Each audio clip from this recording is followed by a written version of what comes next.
स्वागत है आपका पॉजिटिव इनबॉक्स हिंदी चैनल पर। इस चैनल पर आपको नई नई और दिलचस्प कहानियाँ मिलती हैं। अगर आप पहली बार इस चैनल पर आए हैं तो चैनल को सब्सक्राइब कर लीजिए और वीडियो अच्छी लगे तो कमेंट और लाइक करना बिल्कुल मत भूलिएगा। सीमांतपुर राज्य के राजा सुंदर सेन की इकलौती बेटी थी जिसका नाम था कुसुम। राजा अपनी बेटी कुसुम से बड़ा ही प्यार करता था। राजकुमारी कुसुम बहुत ही सुंदर और समझदार थी। जब राजकुमारी जवान हुई तो राजा और रानी को उसके विवाह की चिंता सताने लगी। एक दिन राजकुमारी के लिए दो राजकुमारों के रिश्ते भी आ गए। अब महाराज को यह फैसला करना बड़ा ही कठिन हो गया कि राजकुमारी का विवाह किसके साथ किया जाए। राजा ने इस बारे में महारानी से बात की और कहने लगे, महारानी, हमारे पास पड़ोस के दो राजकुमारों के रिश्ते राजकुमारी के साथ विवाह के लिए आए हैं। मैं समझ नहीं पा रहा हूँ कि किसको चुने, क्योंकि दोनों ही राजकुमार बहुत ही योग्य हैं और दोनों ही राज्यों के साथ हमारे रिश्ते बड़े ही मैत्रीपूर्ण हैं। तो ऐसे में किसी एक राजकुमार को चुनना मेरे लिए बड़ा ही मुश्किल हो रहा है। आपकी इस बारे में क्या राय है? रानी ने कहा, महाराज, मैं आपकी मुश्किल को समझ सकती हूँ, परंतु सच मानिए मुझे भी समझ में नहीं आता कि राजकुमारी का रिश्ता किस राजघराने से जोड़ा जाए। इस तरह से वो दोनों काफी देर तक विचार विमर्श करते रहे और अंत में वो किसी नतीजे पर भी नहीं पहुंचे, जिससे कि इस समस्या का कोई भी हल नहीं निकल सका। दूसरी तरफ जो रिश्ते राजकुमारी के लिए आए थे वो दोनों ही पड़ोस के राज्यों के राजकुमारों के थे, जिनमें एक राजकुमार का नाम दुष्यंत और दूसरे का नाम प्रद्युम्न था। उनमें से राजकुमार दुष्यंत बहुत ही अक्लमंद और देखने में बहुत ही सुंदर था, जबकि दूसरा राजकुमार जिसका नाम प्रद्युम्न था वो ना तो नेक था, ना बहादुर और ना ही अक्लमंद। उसने मन ही मन में ये योजना बना रखी थी कि राजकुमारी से वो एक बार शादी कर ले, उसके बाद वो षड्यंत्र रचकर राजा के राज सिंहासन पर कब्जा कर लेगा। अब क्योंकि राजा और रानी किसी नतीजे पर नहीं पहुंचे थे और राजकुमारी की पूरी जिंदगी का मामला था, तो महारानी ने राजकुमारी से राय लेना ही उचित समझा कि राजकुमारी जिसे भी चाहेगी पसंद करेगी और उसी के साथ राजकुमारी की शादी कर दी जाएगी। अगली सुबह महारानी राजकुमारी के पास गई और कहने लगी, बेटी, जैसा कि तुम जानती हो, हम तुम्हारे लिए एक योग्य लड़के की तलाश कर रहे हैं। इस सिलसिले में हमारे पास दो पड़ोसी राज्यों के राजकुमारों के रिश्ते आए हैं। दोनों ही राजकुमार बहुत ही योग्य और सुंदर हैं, साथ ही तुमसे शादी करने की इच्छा रखते हैं। मैं और तुम्हारे पिता ने काफी विचार विमर्श किया। हम इस नतीजे पर पहुंचे हैं कि जिस भी राजकुमार को तुम चुनोगी उसके साथ ही तुम्हारी शादी की जाएगी। तो तुम बताओ कि तुम्हें कौन सा राजकुमार पसंद होगा? राजकुमारी ने कहा, माँ, आपने और पिताजी ने मेरी परवरिश इस तरह से की है कि मैं माता पिता के निर्णय को ही सबसे बेहतर मानती हूँ। आप जहाँ भी कहेंगे और जिससे भी कहेंगे मैं शादी कर लूंगी। महारानी ये बात सुनकर बड़ी ही खुश हुई और अपनी बेटी को गले से लगाया, कहने लगी, जीती रहो मेरी बेटी, तुमने बात तो बिल्कुल सही कही है, लेकिन समस्या मैं तुम्हें पहले ही बता चुकी हूँ कि दोनों राजकुमार हमारी नज़र में बहुत ही अच्छे हैं। अब तुम हमारी उलझन को दूर करो और अपना फैसला सुनाओ। राजकुमारी ने फिर से वही जवाब दिया, माँ, आप जिससे भी कहेंगी मैं शादी कर लूँगी। मुझे आपका ही फैसला मंजूर होगा। इस बार रानी कुछ खींच गई और ऊंची आवाज में बोली, बेटी, मैं कह तो रही हूँ कि हमें कुछ समझ में नहीं आ रहा। अपनी माँ की बात सुनकर कुछ पलों के लिए राजकुमारी चुप हो गई। थोड़ी देर सोचने के बाद उसने कहा, ठीक है माँ, मैं उस राजकुमार से शादी करूंगी जो मेरी 3 शर्तें पूरी करेगा। अपनी बेटी की ये बात सुनकर महारानी कुछ हैरान रह गई और पूछने लगी, बताओ क्या है वो शर्तें? बेटी ने कहा, मेरी पहली शर्त ये है कि वो राजकुमार उस तालाब में तैर कर दिखाए जिसमें आदमखोर मगरमच्छ रहता है। मेरी दूसरी शर्त यह है कि वो राजकुमार चावलों से भरा हुआ पूरा पतीला खा जाए। मेरी तीसरी और आखिरी शर्त यह है कि वो राजकुमार सोता हुआ घोड़ा लेकर आए और उस पर सवारी करके दिखाए। अपनी तीनों शर्तें कहकर राजकुमारी मुस्कुराने लगी। ये शर्तें सुनकर महारानी बहुत ही हैरान हुई और गुस्से में कुड़ते हुए कहने लगी, बेटी, इसका मतलब ये है कि तुम कभी शादी नहीं करोगी, क्योंकि कोई भी राजकुमार तुम्हारी ये अजीबोगरीब शर्तें पूरी नहीं कर सकता। तुम्हें पता है कि तालाब का आदमखोर मगरमच्छ कितना बड़ा और कितना खतरनाक है। किसमें इतनी हिम्मत है कि वो उस तालाब में जाए, और कौन सा राजकुमार पतीला भरकर चावल खा सकता है। राजकुमार तो वैसे ही बड़े कोमल होते हैं, थोड़ा सा भी खा लेंगे तो उनका पेट भर जाता है, तो भला पतीला भरकर चावल कौन खाएगा। और सोए हुए घोड़े पर भला कौन सवारी करके दिखाएगा। घोड़ा सोएगा या भागेगा। रानी की बातें सुनकर राजकुमारी अभी भी मुस्कुरा रही थी। राजकुमारी को मुस्कुराता हुआ देखकर रानी का गुस्सा और भी बढ़ गया। वो पैर पटकती हुई कमरे से बाहर चली गई और सीधा राजा के कक्ष में गई और अपनी लाडली बेटी की शिकायत राजा से करने लगी कि आपकी बेटी किसी से शादी करना ही नहीं चाहती, इसीलिए उसने ऐसी बेतुकी शर्तें रखी हैं। इसके बाद रानी ने सारी बात राजा को पूरे विस्तार से बता दी। रानी की बात सुनकर महाराज मुस्कुराने लगे और कहते हैं, रानी, आप भूल गई कि आपने भी तो शादी के लिए 3 शर्तें रखी थी। बहुत सारे राजकुमार उन शर्तों को पूरा करने में सफल नहीं हो पाए थे, मगर उन शर्तों को मैंने पूरा किया था। महारानी को पुरानी बातें याद आ गई। उन्हें सोचकर वो मुस्कुराने लगी और बोली, मेरी माँ मेरी शादी अपनी सखी के एक बेटे से करवाना चाहती थी, जो लड़का मुझे बिल्कुल भी पसंद नहीं था, इसीलिए मैंने वो शर्तें रखी थी। फिर भी मेरी शर्तें ऐसी थी जिसमें हिम्मत और बहादुरी की जरूरत थी, जैसे आदमखोर शेर को तलवार से मारना। जिस शेर ने हमारे राज्य में कई इंसानों को अपना भोजन बना लिया था। दूसरी शर्त थी राज्य के जंगलों में छिपे हुए लुटेरों को गिरफ्तार करना, जिन्होंने हमारी प्रजा में बहुत ही आतंक मचा रखा था और गरीब लोगों की जिंदगी नर्क बना दी थी। आखिरी शर्त थी पहाड़ों को काटकर नदी के लिए रास्ता बनाना, जिससे कि हमारे राज्य के किसानों को सिंचाई के लिए पानी मिल सके। और मुझे गर्व है कि आपने वो सभी शर्तें पूरी की थी। आप बहादुर और हिम्मत वाले निकले। तब राजा ने कुछ सोचकर कहा, रानी, अगर हम वो शर्तें पूरी ना कर पाते तो हमारी शादी आपसे नहीं होती। तब रानी ने तुनक कर कहा, क्यों नहीं हो पाती शादी? अगर आप शर्त पूरी नहीं भी करते तो भी मैं आपसे शादी कर लेती। इस बात पर दोनों खिलखिलाकर हंसने लगे। तब रानी कहने लगी, परंतु महाराज, आज हमारे सामने जो समस्या है उसका हल कैसे निकलेगा? पहले तो मैं ये नहीं समझ पा रही थी कि हमारी बेटी की शादी किससे की जाए, लेकिन अब मेरी समझ में ये नहीं आ रहा कि मैं अपनी बेटी को कैसे समझाऊं कि वो अपनी बेसिर पैर की शर्तों को छोड़ दे।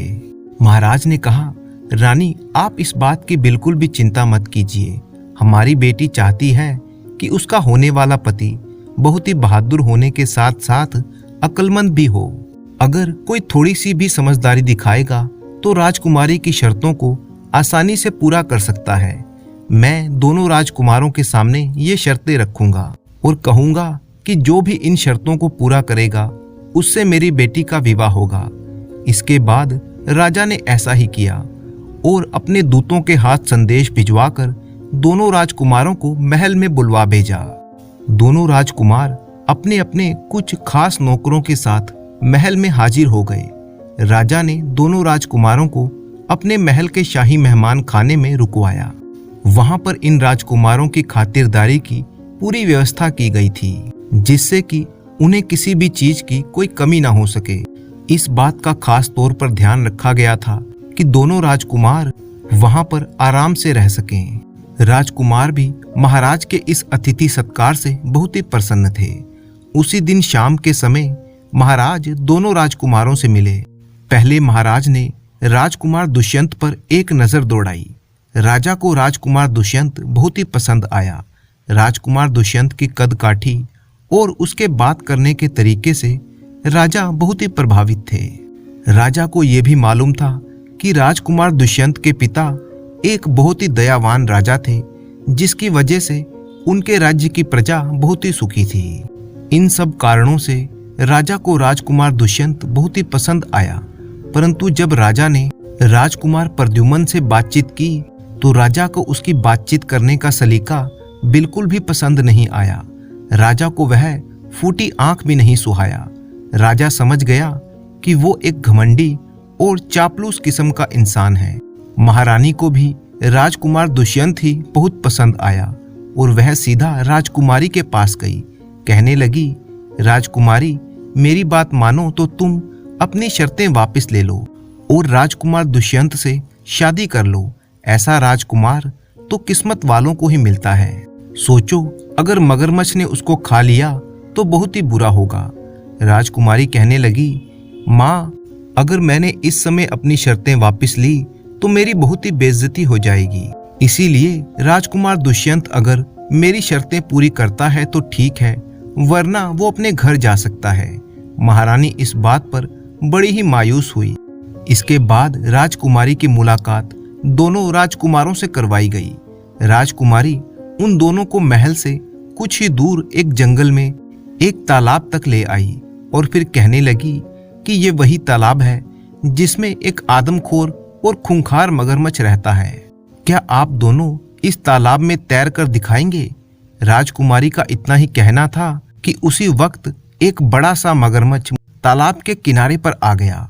उसे देखकर राजकुमार प्रद्युम्न ने कहा, अरे ये क्या? नहीं नहीं, जान है तो जहान है। मैं इस तालाब में हरगिज नहीं जा सकता। इसके बाद जब उसने राजकुमारी की बाकी दोनों शर्तें सुनी तो कहने लगा कि भला पतीला भर के चावल कौन खा सकता है, और इसके अलावा सोता हुआ घोड़ा कहाँ से लाऊंगा और उस पर सवारी कैसे करूंगा?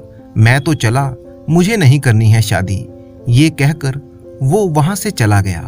उसके जाने के बाद राजकुमार दुष्यंत ने राजकुमारी से कहा, राजकुमारी जी, मैं कल आपको इस तालाब में तैर कर दिखाऊंगा। फिर वे लोग महल की तरफ लौट गए। अगले दिन सुबह राजकुमारी और राजकुमार एक बार फिर से उस तालाब पर जा पहुंचे। राजकुमार ने बिना देर किए तालाब में छलांग लगा दी और बड़े ही मजे से तालाब में तैरने लगा। काफी देर तक वो तालाब में रहा, परंतु इस दौरान वो मगरमच्छ कहीं पर दिखाई नहीं दिया। और फिर कुछ देर के बाद राजकुमार तालाब से बाहर आ गया। राजकुमारी ये देखकर हैरान थी कि इतने समय तक तालाब में रहने पर भी वो आदमखोर मगरमच्छ राजकुमार को खाने के लिए क्यों नहीं आया। जब राजकुमार ने राजकुमारी के चेहरे पर परेशानी देखी तो कहने लगा, राजकुमारी जी, मैंने आपकी शर्त पूरी कर दी है और शायद आप ये बात सोचकर हैरान हैं कि मुझे खाने के लिए वो मगरमच्छ क्यों नहीं आया।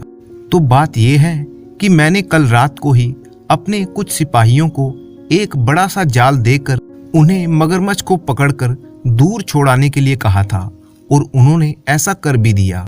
इस तरह से मैंने आपकी पहली शर्त पूरी कर दी, क्योंकि शर्त के मुताबिक मुझे मगरमच्छ वाले तालाब में तैरना था।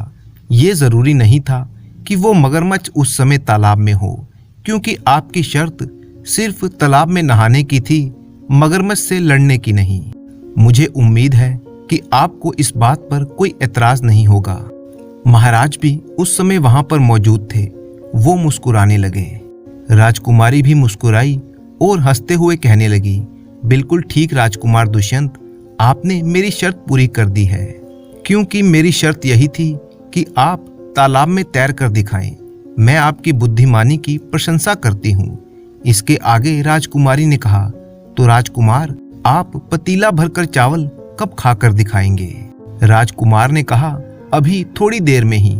ये कहकर राजकुमार और राजकुमारी महल में चले गए। वहां पहुंचकर राजकुमार ने अपने नौकर के कान में कुछ कहा और फिर कुछ देर के बाद वो नौकर वापस महल में आया। उसने राजकुमार को एक तरफ ले जाकर कोई चीज उसे थमा दी। इतनी देर में राजा के नौकरों ने अगली शर्त को पूरा करने की तैयारी शुरू कर दी। वह एक बहुत बड़े पतीले में चावल लेकर वहां पर आए। इतने बड़े पतीले को देखकर महाराज के चेहरे पर कुछ परेशानी दिखाई देने लगी कि राजकुमार ये शर्त कैसे पूरी करेगा। महाराज ने राजकुमार से कहा, क्यों राजकुमार, क्या आप खा सकेंगे इतना पतीला भरकर चावल? राजकुमार ने बड़े ही आराम से कहा, मैं एक तो क्या 2 पतीले भरकर चावल भी खा सकता हूँ। ये कहकर राजकुमार दुष्यंत ने अपने कपड़ों में छिपा रखा एक छोटा सा पतीला निकाला, जो राजकुमार के नौकर खास तौर पर बाजार से खरीद कर लाए थे। राजकुमार ने उस छोटे पतीले में चावल भरे और झट से खा गया। राजकुमारी को देखकर वो कहने लगा, क्यों राजकुमारी जी, आपकी दूसरी शर्त भी पूरी हो गई। आपके सामने मैंने अभी पतीला भर के चावल खाए। ये कहकर राजकुमार मुस्कुराने लगा। उसकी बात सुनकर राजकुमारी जोर जोर से हंसने लगी। राजा ने भी अपनी रानी से कहा, रानी, आप अपनी बेटी की शादी की तैयारी शुरू कर दो। मुझे तो लगता है कि ये राजकुमार सोते हुए घोड़े की भी सवारी कर ही लेगा। तब राजकुमार दुष्यंत कहने लगा, राजकुमारी जी, आपकी शर्त पतीला भर के चावल खाने की हुई थी। वह पतीला छोटा हो या बड़ा, इस बात का कोई जिक्र नहीं हुआ था। इस तरह से मैंने आपकी दूसरी शर्त भी पूरी कर दी है। राजकुमारी एक बार फिर से राजकुमार की बुद्धि की प्रशंसा करने लगी। उसी दिन शाम का समय था। राजकुमारी, महाराज और रानी तीनों महल के शाही बागीचे में घूम रहे थे कि तभी उन्होंने देखा कि सामने से राजकुमार एक घोड़े को अपने साथ ला रहा है। महाराज ने तब राजकुमार से कहा, बेटा दुष्यंत, ये घोड़ा लेकर तुम कहाँ पर जा रहे हो? राजकुमार दुष्यंत बड़े ही गर्व से कहने लगा, महाराज, ये घोड़ा कोई साधारण घोड़ा नहीं है। मैं खास तौर पर इसे एक बहुत ही बड़े अस्तबल से खरीद कर लाया हूँ। इसके मालिक ने बताया है कि ये बहुत ही बढ़िया नस्ल का घोड़ा है और मैंने इसका एक बहुत ही अच्छा सा नाम भी रखा है। वो घोड़ा सचमुच ही बहुत शानदार था। राजकुमारी को भी वो घोड़ा बहुत ही पसंद आया। उस घोड़े का रंग सफेद था और उसकी कद काठी काफी लंबी चौड़ी थी। राजकुमारी ने पूछा, राजकुमार, आपने इसका क्या नाम रखा है? राजकुमार ने कहा, मैंने इसका नाम रखा है सोता हुआ घोड़ा। अब क्योंकि ये मेरा घोड़ा है, मैं जो भी चाहूं इसका नाम रखूं, मेरी मर्जी। अब मैं आपको सोते हुए घोड़े पर सवार होकर दिखाऊंगा ताकि आपकी तीसरी शर्त भी पूरी की जा सके। ये कहकर राजकुमार दुष्यंत घोड़े पर सवार हो गया। उसने घोड़े को एड़ लगाई और फिर दौड़ाता हुआ बाग के चक्कर लगाने लगा। चक्कर लगाकर वो उन्हीं लोगों के पास आ गया। ये सब कुछ देखकर राजा और रानी हंसते हंसते लोटपोट हो गए। राजकुमारी भी मुस्कुरा रही थी। कुछ देर के बाद वो बोली, मैं भी यही चाहती थी कि मेरी शादी एक ऐसे ही राजकुमार से हो जो बहादुर होने के साथ साथ अक्लमंद भी हो। इसीलिए मैंने ये 3 शर्तें रखी थी कि इन शर्तों को पूरा करने वाला कोई ना कोई बुद्धिमान तो अवश्य ही होगा और ईश्वर का धन्यवाद है कि मुझे ऐसा राजकुमार मिल गया। राजकुमारी की बात सुनकर राजा और रानी ने चैन की सांस ली। कुछ ही दिनों के बाद राजकुमार दुष्यंत और राजकुमारी कुसुम की शादी कर दी गई। राजकुमार राजकुमारी को लेकर अपने राज्य वापस लौट गया। वे दोनों एक खुशनुमा जीवन बिताने लगे। उम्मीद है आपको कहानी बहुत ही पसंद आई होगी। ऐसी ही मजेदार कहानियां सुनने के लिए चैनल को सब्सक्राइब कर लीजिए और दोस्तों, इस वीडियो को ज्यादा से ज्यादा लाइक कीजिए ताकि वीडियो पर कम से कम 3000 लाइक हो सकें। तो मिलेंगे फिर अपनी अगली कहानी में। तब तक के लिए धन्यवाद।